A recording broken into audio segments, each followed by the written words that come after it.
Hello, this week on the Doctors Who Read Stuff, we're tackling chapters 30 and 31 of Mistborn, The Final Empire by Brandon Sanderson. The Sanderlanche is upon us. Vin attends a ball at Keep Venture, but she soon finds that something is not right. She comes to learn that the houses are preparing for the House War, and this is the final ball before the nobles retreat to their keeps. Upon learning from Kliss that Elend's life is in danger, Vin confronts his attackers in, well, her underwear. Don't get excited, guys. It's not that kind of underwear fight. Now, one of the Mistborns she encounters turns out to be none other than Lady Shan. After a fierce battle, Vin uses a clever Atium trick to defeat her. After returning, Vin and Kelsier confirm her theory that the Inquisitors can see through the copperclouds, explaining how she was able to feel the Lord Ruler back at the executions, and explaining how Kelsier was ambushed twice when breaking into the Lord Ruler's stronghold. All this and more coming up now.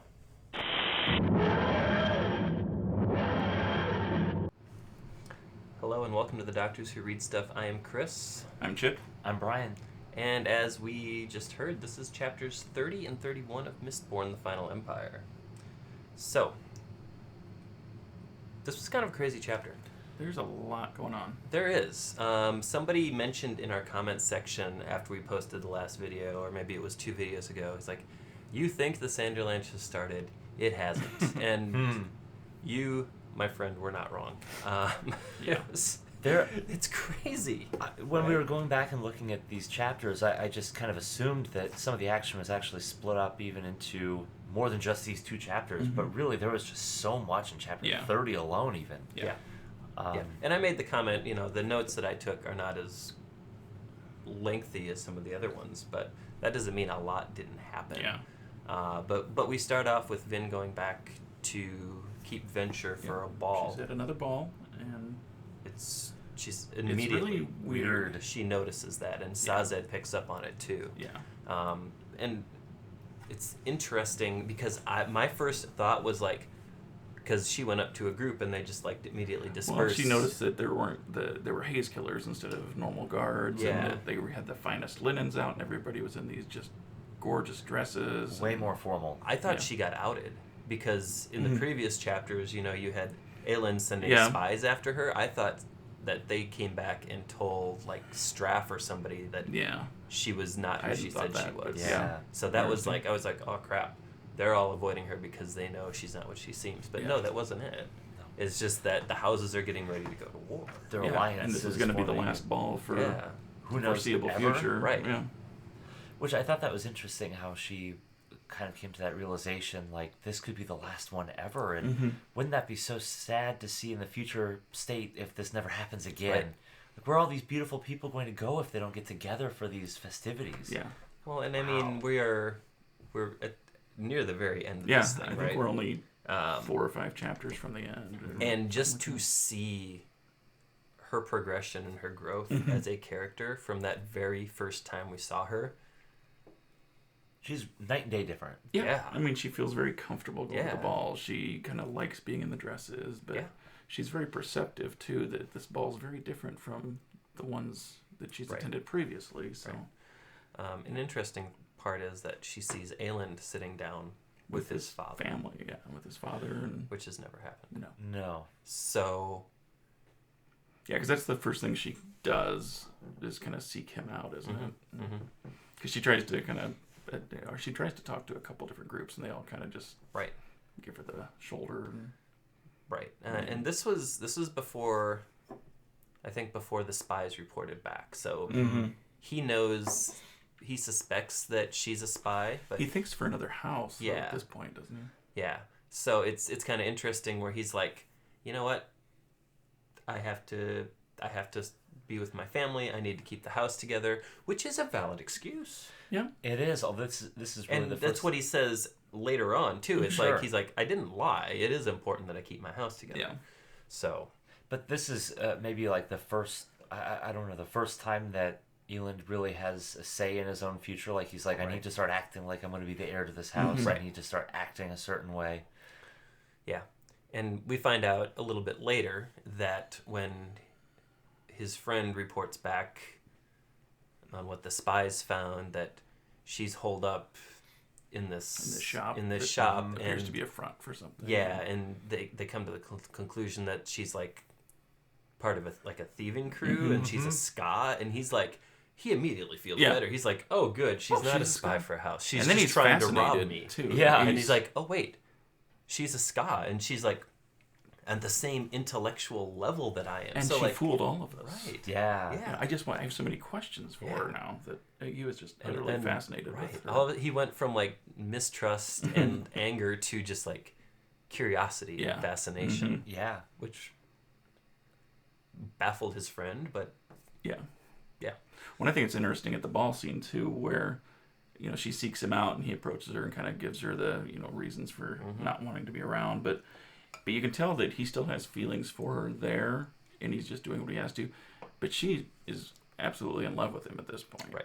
And she's really hurt by this and having a hard time with it, and so she kind of leaves. But I think it really sets up the end of the chapter in a pretty strong way, where. It gives you that reason that she's going to go and save his life because she is in love with him and he is very important to her. Well, so she goes and she manages to talk to Kliss, who's like this the gossipy one, busybody neighbor. Yeah, but it's a front. Oh yeah. She has a way more nefarious what they say. She's an informant. She's an informant. She trades information for money and security. And she's sharp as a tack.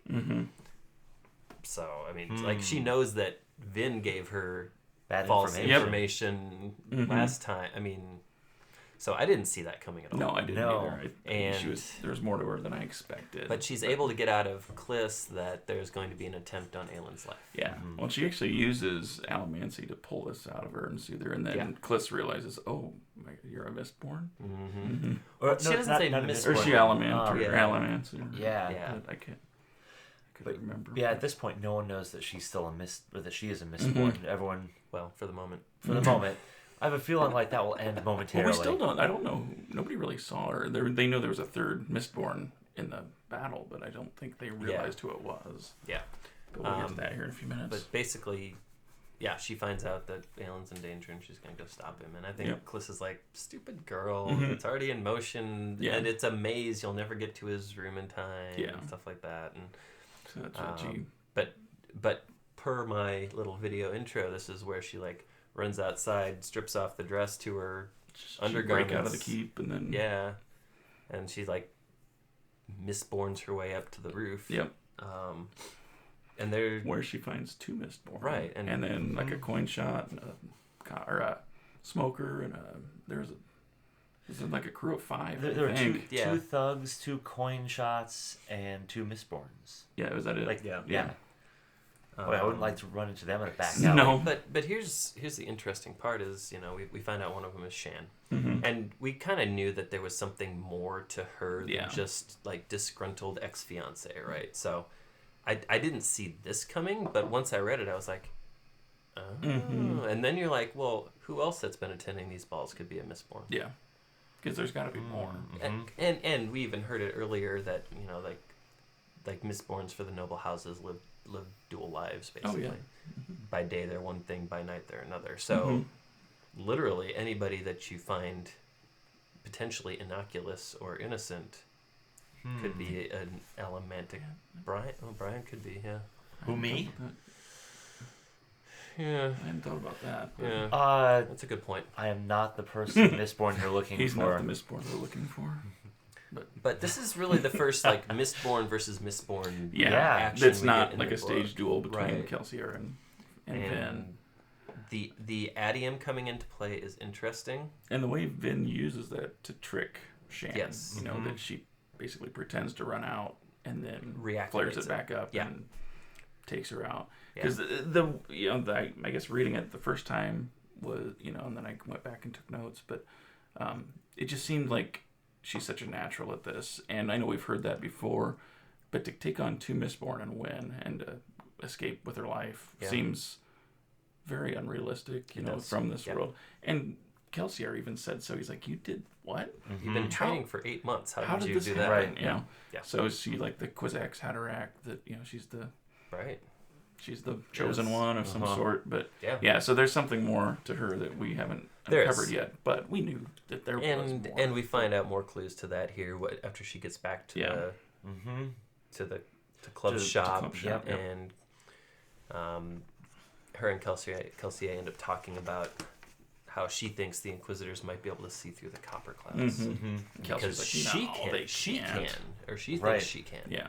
Well, she said she did, didn't she? Because she figured out where Shan was by piercing the coppercloud. Even before then, during the executions, she could still feel the negative energy, even though she was being smoked to feel like she could repressed. Yeah. And so she convinces Kelsier to try it, and she proves her theory correct, and she's like, well, this might be why you got ambushed. Maybe Mare didn't. Yeah, because you got ambushed twice. Right. You know, when we went in the second time, we got ambushed, and what did Kelsier said? Well, yeah, we made a lot of noise and we took out some guards. So she's like, no, they were waiting. They knew you were coming. So. And which is good deflection on Sanderson's part, because for a long time I was like, okay, somebody in the crew is like informing. There's I thought there was something there. There still might could be. Yeah. But I feel like this is a good secrets upon secrets type thing. Exactly. But I also think this is a good character building, even world building aspect where even the people who are deemed knowledgeable about being a Mistborn don't know all the answers. You know, like that there is almost limitless growth out there, and that the characters have all achieved, a certain level of understanding, but they're not to that absolute level yet. Yeah. We mentioned that Kelsier was shocked that she killed a Mistborn, right? And we know that her father is an obligator, like the highest obligator. And there's some like relation between the obligators and the Inquisitors.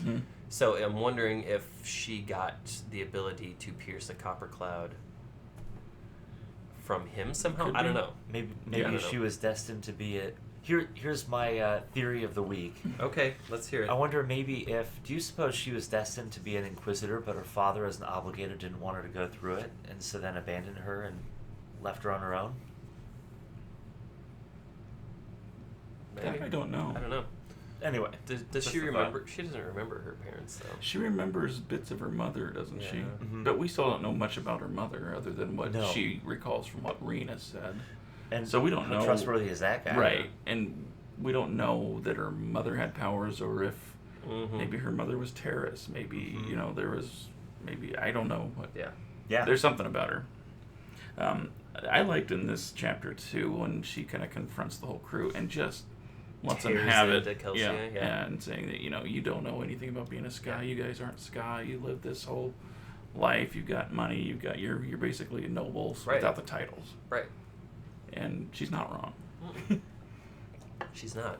And when Kelsier comes up to the roof and talks to her afterwards, she makes the comment, like, Elend left me, my brother left me, my parents left me, everybody leaves me. And she asks Kelsier, she's like, when are you going to leave me? And his response, I thought, was interesting.